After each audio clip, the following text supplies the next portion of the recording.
Hi everyone, I'm Qiusi Zhan from University of Illinois Urbana-Champaign, advised by Professor Daniel Kan, and I'm also currently a summer intern at MetaFair. So the previous talk showed that IPR attacks can exist in the wild.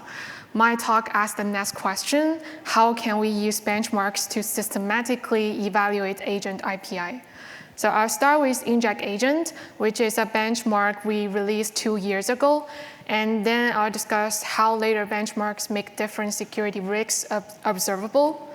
So the key point here is that the benchmark design determines which security risks become observable, and therefore which security claims we can make.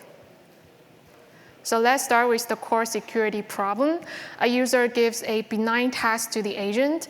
The agent calls a tool to read the external content, such as the email, a web page, and document. But this content is untrusted. The user did not necessarily write it, and there may be a malicious attacker instruction hidden inside. So if the agent follows that instruction, it may execute harmful actions, such as sending an email or transferring the money. So the unit of failure here is not that the model generates something bad. The unit of failure is that the untrusted data cross the trust boundary and influence the agent action. So these core security failures stay similar across different benchmarks.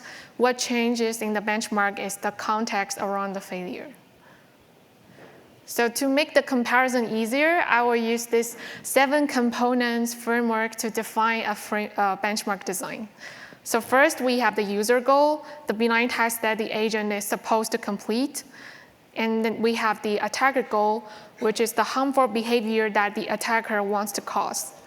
Third, we have the injection placement, where the attacker places the malicious instruction in the agent context. Fourth, we have the attack method, whether the attack is fixed, template-based, adaptive attack, or generated by another agent. And then we have the environment. After each action, what kind of state will be changed in the environment and what feedback is returned to the agent. 6, we have the defense setting, whether we evaluate the base agent or a defended system. And then we have the evaluation, what outcomes the benchmark measures, such as the user task success, attack success, or utility under attack. So these components matter because they determine what kind of risk the benchmark can actually observe. So with this framework in mind, let's first take a look at the InjecAgent. InjecAgent deliberately keeps the benchmark design simple, so it can serve as a fast unit test-like evaluation of local action hijacking. It has 17 user goals, which are benign tool use tasks where the agent reads external content. And it has 62 attacker goals, which are harmful tool actions, including direct harm attack and data exfiltration attack. And the injection is placed in predefined realistic locations in the tool responses. The attack method is simple, either a direct statement of the attacker goal or the same instruction with one fixed preamble. The environment is minimal and local. After encountering the injection, the agent only needs to produce 1 or 2 tool actions. There's no interactive environment or predefined response, only predefined responses. And the evaluation is action level attack success. The agent called the attacker intended tool to carry out the attacker's goal. So InjecAgent supports this focused claim that simple attacker instruction can trigger harmful tool actions in a controlled local setting. It does not evaluate long horizon execution, defended system, adaptive attackers, or the end-to-end deployment risk. So before moving to the later benchmarks, these follow-up results show why benchmark design matters, even within the InjecAgent style evaluation. Here, the task suite and the evaluation setup are held fixed, but the attack method changes. With the traditional prompt injection, the average ASR across frontier models is about 15%. With the chat inject attack, which uses a chat template style attack, the ASR increases to 46%. And with the multi-turn setting, it reaches to 52%. So the important point is not that to compare these numbers directly with the original InjecAgent number, because the models and setup are different. So the important point here is that changing one benchmark design, which is the attack method here, produces very different measured ASR. So the ASR is not intrinsic. It depends on how the attacker is initiated. So far, InjecAgent is a control test of local action hijacking. Next, I will discuss 3 ways later benchmarks expand this evaluation. Note that this is not a ladder from less realistic to more realistic. Each benchmark is designed to answer a different security question. So first, we have Agent Dojo. It adds complete stateful tasks and score user utility together with the security. And WASP adds browser-level environment realism with realistic limits on what a web attacker can control. We also have mail inject, changes the attack process. They allow human attackers to observe the failures, adapt the attack, and also keep trying. So for each of the next 3 benchmarks, I will focus on these 3 questions. What changes in the design? What new outcome become observable? And what security claim it supports?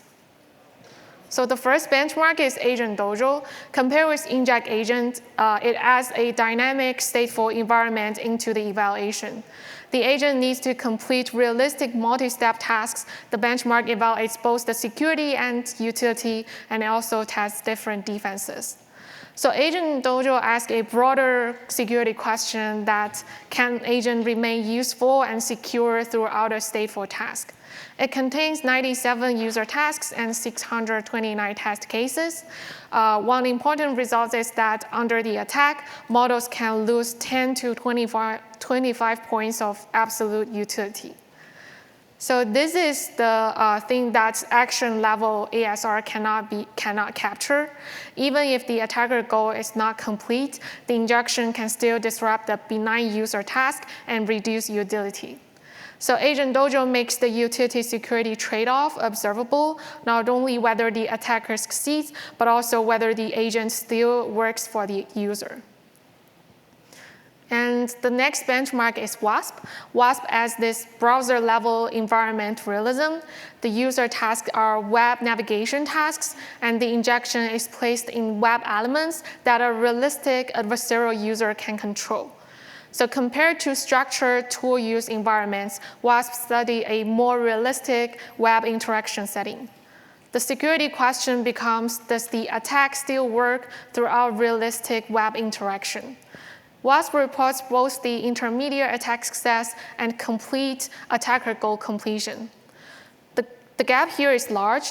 The intermediate attack success is up to 86%, but the complete attacker goal success is only 0 to 17%. This shows that initial hijacking is not the same as the completed attacker success. WASP makes this gap measurable by tracking partial progress and also the final attacker goal completion. So the benchmark shows whether an attack only starts with and influences the agent, or whether it actually survives web interaction and completes the attacker's goal. And the last benchmark is mail inject.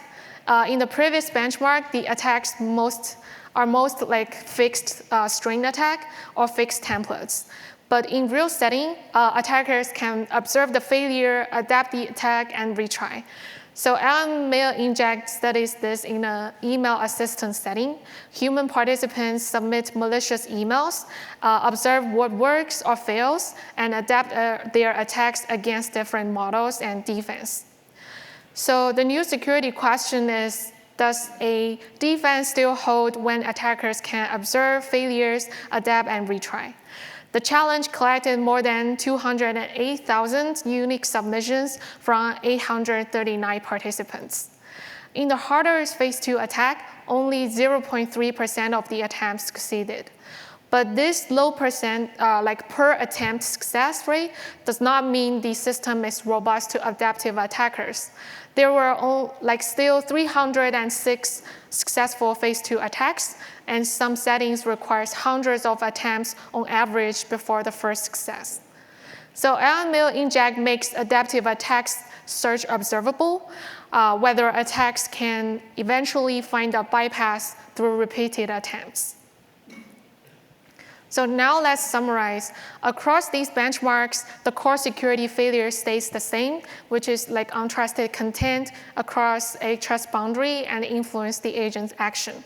But the benchmark design determines what consequences of that failure becomes observable. InjecAgent shows that simple injected instruction can directly trigger harmful tool actions near the injection point. Agent Dojo shows that an attack can reduce the agent's usefulness even when the attacker's exact goal is not completed. WASP shows that initially following an injection is much more common than completing the attacker's full objective. And AML inject shows that a low per attempt success rate does not mean the robustness when attackers can repeatedly search for a bypass. So these results should not be treated as like one leaderboard. Each benchmark answers a different security question and supports a different scope of claim. And using the 7 components framework, we can see 3 main directions for future work of the benchmarks. First, we need more realistic tasks and environments, such as like longer workflows, multiple applications, multi-step attacker goals, and realistic state changes. Second, we need stronger threat model. Attackers should be able to discover where to inject the malicious content, adapt to the model and different defenses, and automatically improve their attacks. And third, we need more realistic defense stacks and richer evaluation, including both the intermediate failures and end-to-end attacker success. So future work is not just about building like larger benchmarks. It is about making the evaluation closer to the deployment and enabling automated red teams that can find the injection points, adapt their attacks, and measure the results end to end. So let me close with 3 takeaways. First, InjecAgent supports a focused claim. Untrusted content can directly cause harmful tool actions. Second, later benchmark designs make additional risks observable. And third, what we can claim depends on what the benchmarks actually test. This is why Agent IPI needs layered evaluation, not just one benchmark or one ASR. Yeah, thank you very much for listening. If you are interested in this topic or more general agent security, please feel free to reach out, and I'd be happy to discuss. Thank you.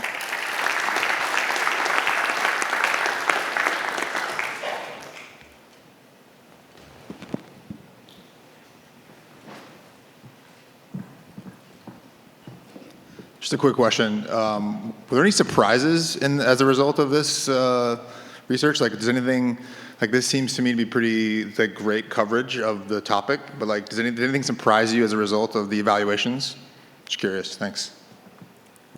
What do you mean by price of surprise? Like, are you surprised by any of the data? Because you're making these claims like product that's injected can do harm. Yeah, so. These are like, this is good, but like, what was surprising, if anything, as a result of this work? So I think as the benchmarks develop, the benchmark designs are also changing, and they reveal like kind of like new conclusions that are not discoverable in the like previous benchmark. For example, I think, for example, in Agent Dojo, it expands the environment so that we can test both the utility and the security, and we noticed that the utility, there's like some utility security trade-off that we need to care about.